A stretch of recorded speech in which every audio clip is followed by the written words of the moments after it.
Recently, Andrew Schulz went viral for saying this on a podcast. Meghan Markle, she's cool, man. She's cool. She stole your ginge. How you feel about that? I'm here for it, bro. I'm here for the multicultural. Really? Yeah, Black girlfriend effect. Yeah. You're into that. Yeah, and Meghan Markle's came fine in. as What's the fuck, black girlfriend? They just come in and start fighting? Nah, bro.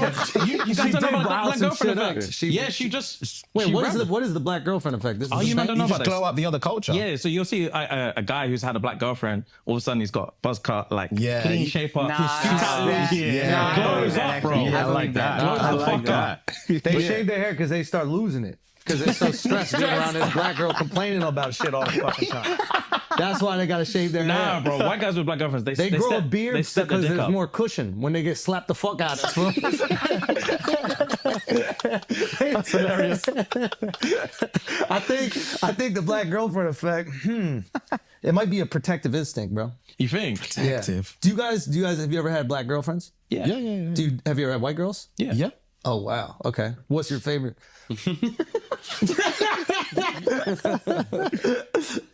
We love them all. Yeah. Oh, really? We love them all. Yeah. That means white. Yo, who gets... That means white. Hey, let me get the US translation. Kendrick fans, get him! We love them all. Why would Andrew Schulz disrespect a black woman? My response to this is, why would Andrew Schulz only disrespect black women?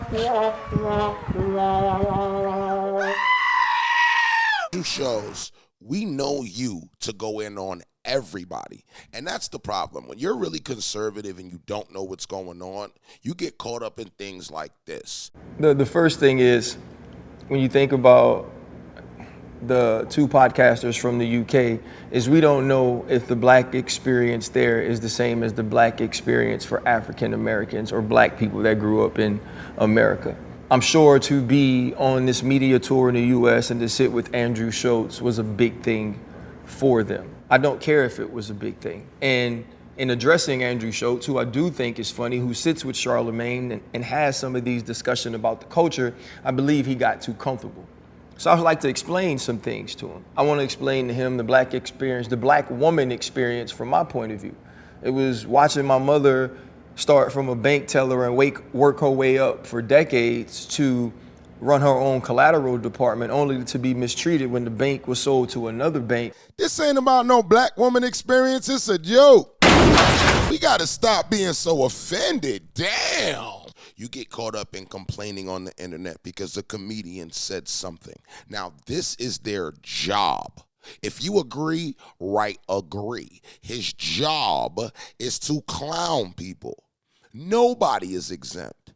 He should have clowned Spanish woman. He should have clowned purple woman. He should have clowned green. It don't matter. Nobody is exempt from a joke.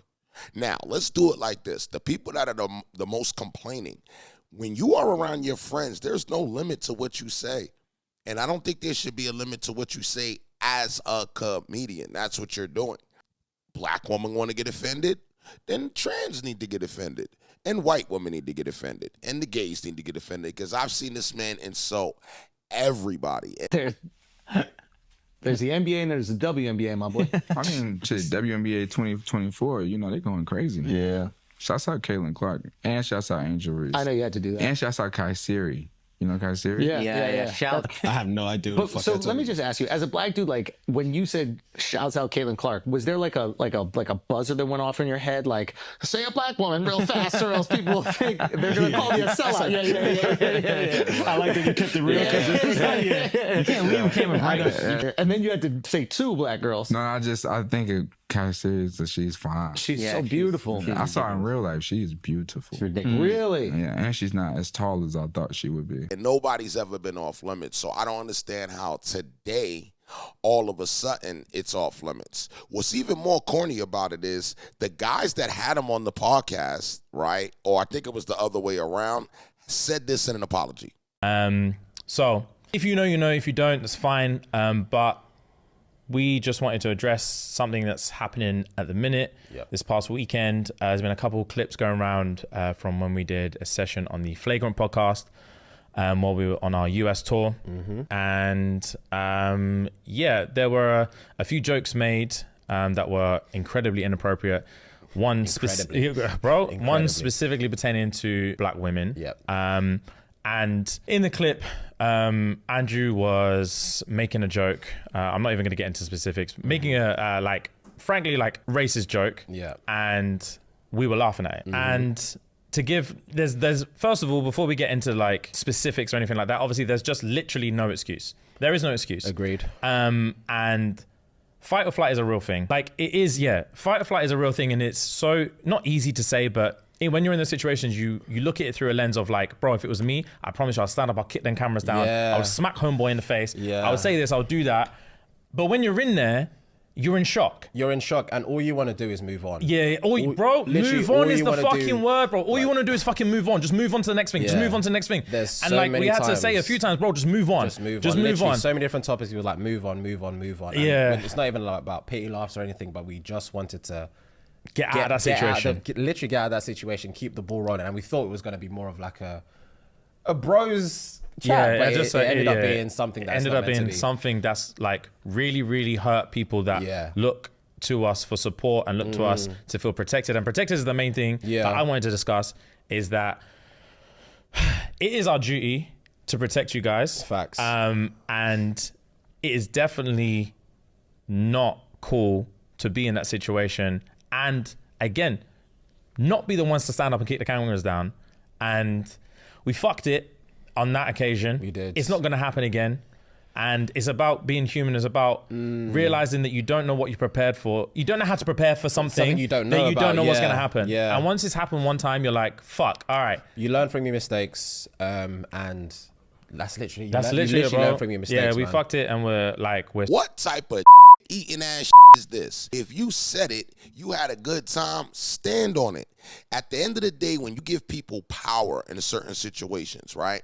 And the reason that I'm not speaking from a let's go defend all black people, because this is a comedian doing a joke. This is what he does in every setting of what he does. I've seen him going on everybody. Now, if he just never went in on black women and the day was the day, that's a different story. But he has gone in on everybody. You know, we got to stop being so butthurt over people doing what they do. And if you're offended, then don't watch, guys. It's all right. It's okay to swipe by and go, this is not what I want to do. I'm standing with Andrew Schulz because I know he's not a racist. He also dated a black woman for 10 years. How do you get to date a black woman for 10 years and then somebody can call you racist? That's all I'm saying. I mean, you know, a year or two, we could be like maybe 10 years, that's what he like. The problem that I feel is that we're losing our freedom as people to say what we want to say. Now we have to think about, will it offend this person? Will it offend that person? I can't live my life like that, walking around on eggshells, and I refuse to do it. And shout out to people like Andrew Schulz, who refuses to apologize. Anyway, any listeners here that are upset at us, we just want to let you know that you're going to stay upset. Okay? What we're not going to do is sit here with our dicks tucked between our legs, apologizing on the podcast for jokes. Okay? Matter of fact, we have a new apology video that we should definitely watch. The Shxtsngigs gentlemen came on the podcast. I love them. I feel bad they're going through this. Yeah, but actually, I do want to take this seriously because they are serious guys, and I want it. Al, stop fucking laughing, dude. They're defending their community. They came on the podcast. They got a lot of flack for laughing at a joke, and I would just want to hear their apology. These are serious fucking guys, and this is a serious apology. Al. You're an asshole. Al. No, can you take it seriously? All right, sure. Okay. Shifty? I haven't seen this. Yeah, that's crazy, Shifty. That's crazy. Shifty. Come on, Shifty. Shifty, fucking racist. I want everybody to just take this serious, and I want us to try to have a serious moment. Mm-hmm. It's a serious podcast, and I want to just listen to their heart. Because why would you apologize for doing something that you are known to do? He is a comedian and a great comedian. I really want to encourage you guys to go check out, what he got. Now, why are you guys offended? Because there are some of you people that are in the comments right now offended. Tell me what got you so offended. Why is it every time that something offends your ass, it becomes a big thing on the internet? Why can't comedians just be comedians? What happened to the George Carlins and the Richard Pryors and the Eddie Murphys and the people that pushed the limit so that these comedians could breathe today? What happened to that? Because we didn't chastise those comedians. But today, it's like, we've brought politics into comedy. It has nothing to do with the comedian. Let these comedians be as funny as they want. Let them be as loose as they want, because as soon as they're not loose is when we want to start complaining, you know what I mean? And I just want the comedy. I want to laugh. For all the dark days that I have, I'm a parent. Shout out to the parents in the comments. Hashtag parent gang. I need a laugh. I need a moment of relief. And I don't want Andrew Schulz on stage talking about, I would say this joke, but there are black women in the crowd. And, I wanted to offend this group, but there are Spanish women in the crowd. Who the hell wants to go to a show like that? Who the hell wants to perform for a crowd that just don't get it? If you don't respect the dark humor community, just stay out of it, because we're having a good time over here. If you agree, agree. We're having a great time with all this dark comedy moments that we've been experiencing. So I need to know what your view is on this whole situation. I waited a day or two to speak on it. I added the footage in the video so you guys can have an outlook on what it is. Let me know what you feel. Make sure you guys run this video up. We need to get to 100,000 by the end of the year, okay? Sub up. I'll see you on the next one.